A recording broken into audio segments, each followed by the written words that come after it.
मैं जहाँ से ये बात करना शुरू करना चाहता हूँ वो ये है कि पेरेंटिंग के नज़रिए से हमारा समय दुनिया के इतिहास का सबसे मुश्किल समय है।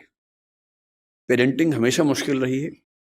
मेरी राय में इस दुनिया का सबसे मुश्किल काम माँ होना है, बाकी सारे काम आसान हैं। माँ बन के अपने बच्चे को पालना इतना मुश्किल काम है। मतलब बाप लोग जाते हैं, बिजनेस करते हैं, पैसा कमाते हैं, सब कुछ करते हैं, बड़ी बात है, वो भी छोटी बात तो नहीं है।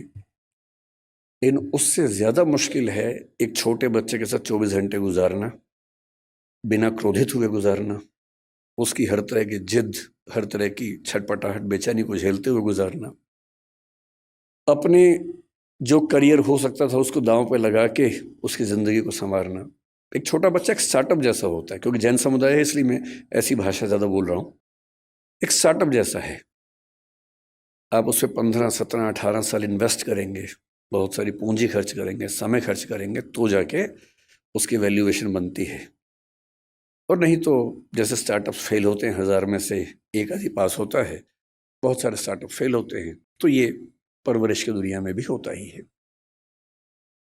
जब मैंने कुछ घटनाओं की खोज की कि आजकल के चैलेंजेस क्या हैं, तो मैं घटनाएं पढ़ के बहुत घबरा सा गया। फिर मैंने कारणों की खोज की। मैंने देखा कि पिछले केवल 6 महीने की अगर मैं बात करूं या 2-3 साल की बात करूं, तो ये घटना कि किसी पेरेंट ने अपने बच्चे को मार ही दिया, किसी भी दौर की तुलना में ज्यादा हो रही है। फिलिसाइड एक शब्द होता है साइकोलॉजी में। फिलिसाइड का मतलब है अपने बच्चे को मार देना। फिलिसाइड जिस गति से हमारे समाज में इस समय है, उतना किसी दौर में नहीं था। आज के ही अखबार में एक खबर मैंने पढ़ी, परसों की खबर है। कर्नाटक का एक जिला है, उत्तरी कन्नड़ बोलते हैं उसको। एक माँ अपने बच्चे से इतनी परेशान हो गई, 6 साल का बच्चा था, ठीक से सुन नहीं सकता था, ठीक से बोल नहीं सकता था, कि अंत में उसने क्या किया, परसों एक नदी में जहां बहुत सारे मगरमच्छ थे, अपने बच्चे को फेंक दिया। और जब खबर मिली प्रशासन को, प्रशासन गए, तब तक बच्चे का मतलब जो डर था वो हो चुका था, उसकी मौत हो गई थी। तो मैं सोच रहा था कि इतनी क्या बेचैनी हो गई होगी, ऐसा क्या हो गया होगा। फिर मुझे ध्यान है कि आज से करीब 4 महीने पहले गोवा और बेंगलोर के बीच का एक केस बड़ा प्रसिद्ध हुआ था। एक महिला जो एक एआई स्टार्टअप की फाउंडर थी, सीईओ थी, उसने अपने 4 साल के बच्चे को मार दिया, ऐसा आरोप है, और वो अभी जेल में है। हम सोचते हैं कि हमारे देश में ही हो रहा, नहीं, दुनिया भर में हो रहा है। न्यू जर्सी का एक केस पिछले 20 दिन से काफी पॉपुलर हो गया है। 3 साल पहले एक फादर, न्यू जर्सी अमेरिका में था, 6 साल का बेटा है, थोड़ा मोटा है। अच्छा, पेरेंट होना बड़ा मुश्किल काम है, क्योंकि आप बचपन में खुद प्रतिस्पर्धाओं में लगे रहते हैं और पेरेंट बन के एक नए किस्म का कंपटीशन हो जाता है। इसका बच्चा पढ़ने में मेरे बच्चे से ज़्यादा अच्छा कैसे हो गया, उसका बच्चा दिखने में मुझसे मेरे बच्चे से अच्छा कैसे हो गया। एक अजीब सी प्रतिस्पर्धा जिंदगी भर चलती रहती है। इसलिए पेरेंट होने में बहुत पेशेंस चाहिए, क्योंकि आपका बच्चा वैसा होगा नहीं जैसा आप चाहते हैं। हम सब डिजाइनर बेबी चाहते हैं, ऐसा बच्चा लंबा इतना हो, सुंदर इतना हो, इतना स्मार्ट हो, पढ़ने में तो ऐसा हो कि सबको पीछे कर दे, समझदारी में तो अलग ही लेवल का हो, उसके बाद भी आज्ञाकारी इतना हो कि हमेशा पैर ही छूता रहे। ऐसा कॉम्बो है नहीं दुनिया में कहीं भी, और ऐसे कॉम्बो आप भी नहीं थे अपने पेरेंट्स के सामने। जब आप नहीं थे अपने पेरेंट्स के सामने, तो आप कैसे उम्मीद कर सकते हैं कि आपके बच्चे वैसे कॉम्बो बनेंगे? नहीं बन सकते। तो आपका बच्चा शायद पढ़ने में अच्छा होगा लेकिन थोड़ा मोटा होगा, पढ़ने में खराब है लेकिन दिखने में सुंदर है, दिखने में सुंदर हो गया, पढ़ने में भी अच्छा हो गया, पर बदतमीज है। कहीं ना कहीं तो मामला फंसेगा ही। और जब तक मामला घर के अंदर है मैनेज हो जाता है, जब बाहर जाने लगता है तो बड़ा पेशेंस चाहिए। लोग मजाक बनाएंगे आपके बच्चे का, 10 लोग आपके सामने चिढ़ा के बोलेंगे तुम्हारा बच्चा जो है ना देखने में भद्दा लगता है। आपका खून जल जाता है उस समय, अहिंसा का विचार हट जाता है उस समय। मन करता है कि अभी तो हिंसा हो ही जाए, बाद में अहिंसा देख लेंगे। ऐसा मन में आता है, स्वाभाविक सी बात है, सबके मन में आता है। तो उस आदमी के साथ जो हुआ न्यू जर्सी में, उसका बच्चा थोड़ा सा मोटा था। बहुत लोगों के बच्चे मोटे होते हैं। अमीर समाजों में ज़्यादा है, अमेरिका में ओबेसिटी ज़्यादा है, यूरोप में ज़्यादा है। मेरा ख्याल है कि भारतीय समाज में जैन परिवारों में दिक्कत थोड़ी ज़्यादा होगी, क्योंकि जैन समाज भारत का सबसे अमीर समाज है। तो ये खतरा ज़्यादा है, सीधी सी बात है, ये खतरा ज़्यादा है, क्योंकि जहाँ एफ्लुएंस ज़्यादा है, पैसा ज़्यादा है, सुविधाएं ज़्यादा हैं, वहाँ ये खतरा ज़्यादा है। सिंपल सी बात है। तो वो पेरेंट ऐसा था, बाप, एक दिन उसको शायद किसी ने कह दिया होगा तुम्हारा बेटा बहुत मोटा है, उसे गुस्सा आ गया। 6 साल का बेटा, उसने बेटे को पकड़ा कि चलो जिम चलो मेरे साथ। बेटे ने कहा पापा क्यों ले जा रहे हो, लेकिन उस समय उसको बचाने वाली माँ घर में नहीं थी, तो बाप घसीटता वो ले गया जिम उसको, और ट्रेडमिल चलाया कि चलो दौड़ो इस पे। ट्रेडमिल तेज कर दिया, बच्चा पूरी ताकत से दौड़ रहा है लेकिन नहीं दौड़ पा रहा, धम से गिरा नीचे। बाप ने 2 झापड़ मारे, फिर चढ़ाया ट्रेडमिल के ऊपर। 5-6 बार वो गिरा, और ऐसा गिरा कि उसकी मौत हो गई। और अब 3 साल बाद इस घटना के, लगभग 3 साल हो गए इस बात को, अब केस शुरू हुआ है, उसके फादर जेल में हैं। 30 साल की सजा का प्रस्ताव दिया गया सरकार की ओर से, क्योंकि वहां प्ली बार्गेनिंग होती है कि इतनी सजा ले लो तो केस नहीं चलाएंगे, नहीं तो केस चलाएंगे। तो उसने कहा कि मैं सजा नहीं मानूंगा, तो केस चल रहा है, बाप जेल में। ये घटनाएं इतनी मात्रा में पहले नहीं सुनी जाती थी।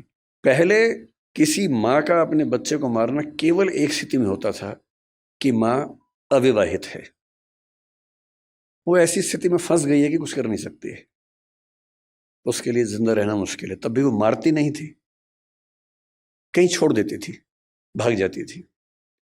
ऐसी ये घटना में कबीरदास का इतिहास हम पढ़ते हैं। यहूदियों के जो प्रवर्तक हैं हजरत मूसा, उनका इतिहास भी ऐसा है। उनकी माँ ने भी उनको इस तरह से एक नदी के पास छोड़ा था, और फिर वहां से जो राज परिवार था उसने उसको अपना लिया था। ये घटनाएं बढ़ रही हैं, इसका मतलब पेरेंट्स का जो पेशेंस का लेवल है वो दुनिया के इतिहास का सबसे कम इस समय हो चुका है। एक तरफा नहीं है, ये बच्चों की साइड से भी है। अगर आप बच्चों का मनोविज्ञान देखेंगे तो वो भी बहुत अच्छे सिम्टम्स नहीं आ रहे हैं इस समय। अभी 2-3 महीने पहले बेंगलोर में घटना घटी है। 14 साल का एक बच्चा, 15 साल का उसका भाई, 2 भाई हैं। 14 साल के बच्चे ने अपने माँ बाप दोनों की हत्या कर दी। एक बहुत बड़ा बोल्डर उनके ऊपर फेंका, बाप के ऊपर। पिता को मारना चाह रहा था, माँ दुर्भाग्य से, क्योंकि साथ में थी, उसकी मौत हो गई। और फिर पूछा गया कि ऐसा क्यों किया भाई तुमने? उसने जो कहा वो हम सबके लिए बहुत जरूरी है। उसने कहा पिछले कुछ समय से मुझे और मेरे भाई को एलर्जी हुई, उस एलर्जी की वजह से हमारी त्वचा कहीं कहीं जल गई, काली हो गई। और रोज हमारे पापा बोलते थे, मतलब गालियां देते थे कि तुम कितने भद्दे दिखते हो, बदसूरत दिखते हो, क्या करते हो, बदतमीजी करते हो, कुछ गलत काम करते हो, इसलिए ऐसा हो गया है। और उसने पुलिस को बताया कि एक तो मैं खुद परेशान कि मेरे साथ ये क्या हो रहा है, और जब मैं घर आता था इस उम्मीद में कि घर पे कम से कम घर पे तो लोग मुझे समझेंगे, वहां तो प्रेम मिलेगा, वहां तो अनकंडीशनल तरीके से मुझसे बात होगी। वहां भी गालियां पड़ती थी, रोज गालियां सुनता था। और एक दिन जब गालियां बहुत ज्यादा हो गई, नहीं झेल पाया, तो मैंने कदम उठाया, और मुझे इस वक्त का कोई अफसोस नहीं। ऐसी घटनाएं। 14 साल का बच्चा है सिर्फ। आप इंटरनेट पे केवल एक चीज सर्च करके देखिए कि ऐसी माताएं या पिता बूढ़े जिनको बच्चों ने घर से बाहर निकाल दिया हो। मैंने यूं ही परसों नेट पर सर्च किया, old age parents who have been thrown out by their children from the home. मुझे लगा एक आध घटना सामने आएगी, कुछ पता पढ़ूंगा उसके बारे में। इंटरनेट के कई पेजेस भर गए, घटनाएं खत्म नहीं हो रही थी। और जो मोस्ट रिसेंट घटनाएं थी उनमें से एक थी बंगाल की, एक ऐसी औरत जिसका पति मर गया, 90 साल की है, 7 बच्चे हैं। 7 बच्चे उन घरों में रहते हैं जो उस महिला के पति ने और उसने मिलकर बनाए थे। और 7 बच्चों ने अपनी माँ को घर से बाहर निकाल दिया, जिस जगह में रहती थी। 12 की घटना है। 12 एक जगह है बंगाल में, वहां की घटना है। अब माँ घर में है, कैसे निकाले? किराए पर एक टीम को हायर किया, बदमाशों की टीम को। वो आई, माँ को उठाया, रात को लेके गई और कहीं फेंक के आ गए, सिर्फ इसलिए कि इस बुढ़िया का झंझट कौन उठाए। जब ऐसी घटनाएं, आप भी पढ़ते ही होंगे अखबारों में, मैं भी पढ़ता हूँ, और जब जब ऐसी घटनाएं हमारे सामने आती हैं तो हमें बहुत केयरफुल हो जाना चाहिए कि कुछ ऐसा हो रहा है जो ठीक नहीं है। और ये मामला ये कह के टाल देना कि बच्चे आजकल ठीक नहीं हैं, ये पेरेंट्स का सबसे आसान सेफ मैसेज है कि आजकल के बच्चे ठीक नहीं हैं। हमें समझना चाहिए कि ये मामला बच्चों से ज़्यादा पेरेंट्स के लिए महत्वपूर्ण है कि उनसे कहीं कोई ऐसी गलती तो नहीं हो रही कि ऐसी घटनाएं हमारे समाज में ज़्यादा हो रही हैं। तो मैं भी एक पेरेंट हूँ। पेरेंटिंग पर बोलने का बहुत हक मुझे नहीं है, क्योंकि मैं ऐसा कोई 30 मार का पेरेंट नहीं हूँ। मेरा बच्चा भी बड़ा साधारण सा है, सामान्य सा बच्चा है। पर मुझे एक बात का सुकून है, मैं उसकी साधारणता को बहुत एंजॉय करता हूँ, मुझे बड़ी खुशी होती है। और जो सबसे अच्छा बाप मुझे लगा पिछले 10-20 साल में इस समाज में, सबसे अच्छा बाप, वो मध्य प्रदेश के सागर में रहता है, एक कॉन्ट्रैक्टर है। 2018 में एक खबर पड़ी, मैं पढ़ के दिन भर खुश रहा उस खबर को पढ़ने के बाद। उसका बच्चा 10वीं क्लास में फेल हो गया। अब हम सबके बच्चे फेल होते हैं कहीं ना कहीं। हाँ, पूरी क्लास में फेल नहीं होता, एक सब्जेक्ट में फेल हुआ, कहीं नंबर कम आ गए, सब होता ही है हमारे साथ, कौन सी खास बात इसमें है। पर हम सब छिपाने में लग जाते हैं। हम सब बच्चों पर दबाव बना बना के उनको कोटा भेजते हैं, और फिर हम खबरें पढ़ते हैं कि एक साल में 25-30 बच्चों ने सुसाइड कर लिया, क्योंकि वो दबाव झेल नहीं पाए सफलता का।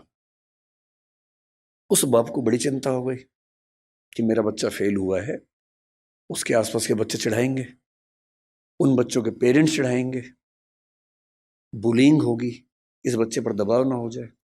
उसने क्या किया, उसी दिन शाम के समय एक बहुत बड़ी पार्टी दी, सबको बुलाया, एक पार्टी है, बताया नहीं क्यों बुलाया, बच्चे को उसने बुलाया और सबके सामने बोला, ये पार्टी इसलिए है कि मेरे बच्चे ने मेहनत की थी, फेल हो गया कोई बात नहीं, मैं एकदम इसके साथ हूँ, और ये बच्चा मोटिवेशन के साथ अगले साल आपको पास होकर दिखा देगा, डरने की बात नहीं। और मैं दंग रह गया कि कोई बाप इतना सुंदर कैसे हो सकता है, इतना खूबसूरत बाप, कि मेरा बच्चा फेल हो गया, मैं तो इसको भी सेलिब्रेट करूंगा। भाई, मेरे बच्चे ने मेहनत की थी, नहीं रिजल्ट आया तो क्या हो गया, मैं क्यों एक्स्ट्रा वजह बनूं कि उस बच्चे के डिप्रेशन में जाने की, एंजाइटी में जाने की। और वो खबर पढ़ के मुझे लगा कि ये तो एक फिल्म बनाने लायक खबर है। आजकल मैं खबरें पढ़ता हूँ तो मुझे वो भी दिमाग में आने लग गया कि फिल्म किस तरह, क्योंकि पिछले कुछ साल मेरा वैसा एक्सपीरियंस भी रहा इस फिल्म के स्क्रिप्ट लिखने के दौरान। ट्रेनिंग ऐसी हुई कि अब हम खबर पढ़ते सोचते हैं कि फिल्म में कैसे सेट होगा, कैसे फिल्म में ला सकते हैं इस बात को। अच्छी खबरें भी है, लेकिन बुरी खबरों का अनुपात थोड़ा सा बढ़ा है, और तब मैं ये सोचने पर मजबूर होता हूँ कि क्या ऐसी वजह है। ये तो बहुत आसान बात है कि मैं कहूँ कि जो बात हमारे ज़माने में थी वो आज के ज़माने में नहीं है। अरे, हमारे ज़माने के बच्चे जैसे होते थे आज के ज़माने के नहीं होते। ये तो बात हर बूढ़ा आदमी बोलता है अपने बच्चों को, आपके पेरेंट्स आपको बोलते थे, आप अपने बच्चों को बोलते होंगे, तो सामान्य बात है। लेकिन हमारी नई पीढ़ी सचमुच एक ऐसे दौर में है जो मानवता के इतिहास में आज तक नहीं आया है, और इसको हम जितना जल्दी समझ लेंगे उतना अच्छा रहेगा।